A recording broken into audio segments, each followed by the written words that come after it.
Nation. Uh, Here is my fake file, my work file that I've been working on. And I've created a layout where, see how narrow my columns are?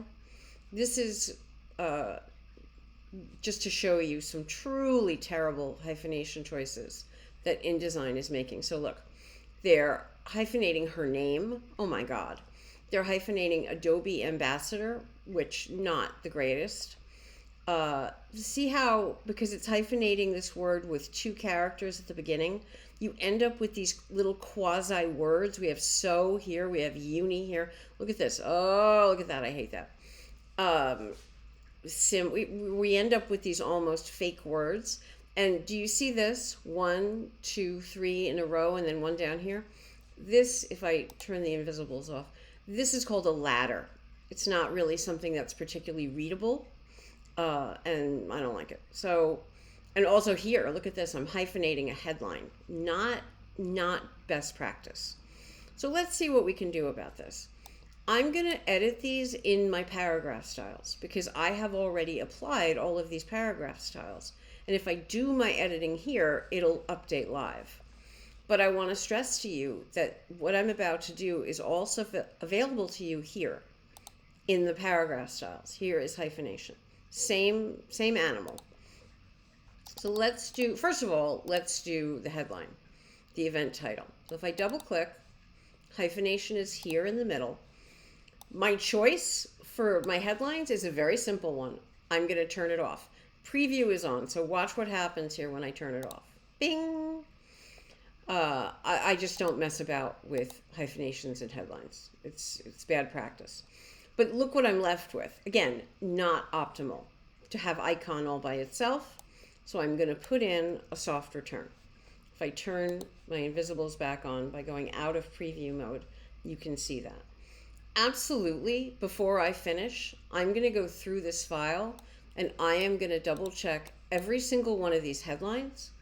And I'm going to make sure that I have good breaks in my headlines. Like, I don't know if I like that. I'll probably do that. So just bear in mind that headlines are worth doing, being a little bit extra about because of the nature of the beast. So that's one. Here, let's take a look at this monstrosity. If I didn't want to just wholesale cut off hyphenation, let me go in, double click. I'll go into hyphenation. If I just turn off hyphenation, first of all, let me undo it. See how it jumps? I'm gaining lines because I'm not allowing the computer to hyphenate. So I might not have that luxury because space might be tight on the page. I might have to hyphenate. So let's look at the controls. I want words with at least 6 letters. I want the hyphenation always after the first 3 letters, not the first 2. Hopefully that will help. I never want to hyphenate capitalized words, ever. I don't want to hyphenate the last word. I never want to hyphenate across a column. So let's just get rid of those. And now at this point, I have a slightly better hyphenation. We'll say that the hyphenation limit is 1. And you'll notice when I do that, see, I still have these 3 hyphens here. But if I say my hyphen limit is 1, what that means is within a certain number of lines, it won't over hyphenate. It won't give me that weird ladder. And if I change the hyphenation zone, you know what, let's not do hyphenation zone. But what I will do here is if I have a choice between better spacing with my type and fewer hyphens, I'll split the difference. And I'll get, you know, it's a dance. Better spacing simply means that the type would fit better side to side, but it would definitely pack in more hyphens. If I split the difference here, that's better. If I do even fewer hyphens, see, look at this one here.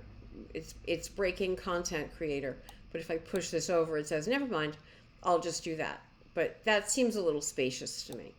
So you just want to kind of do what's best for readability. You might want to play around with your hyphenation depending on how wide your columns are. All right, just go ahead and monkey around with that for a little while and get used to the idea that It's like a dance. You have to dance with the type a little bit. And then I'll just say that, notice that for all of my changing all of this, I'm still left with this hideous hyphen, hyphen, hyphen. That's because the hyphenation tool doesn't know these hyphens are here, right? The hyphenation tool can't read the copy. So I think I'll do a soft return here. And then, so now I've made a hole. So I'll come up here and do another soft return. Now I've got a reasonable looking piece of copy. I'm not crazy about these little dips. So probably what I'll do, I'm going to freelance this a little. I'm going to come up here and add, we talked about this. This is tracking. So I'm adding just a tiny bit of tracking. So the line, I want the lines to kind of have a rhythm to them. So occasionally, if I'm feeling super fussy, I'll go in and mess with the tracking to get the rag right. This is called the rag. The type is ragging. All right.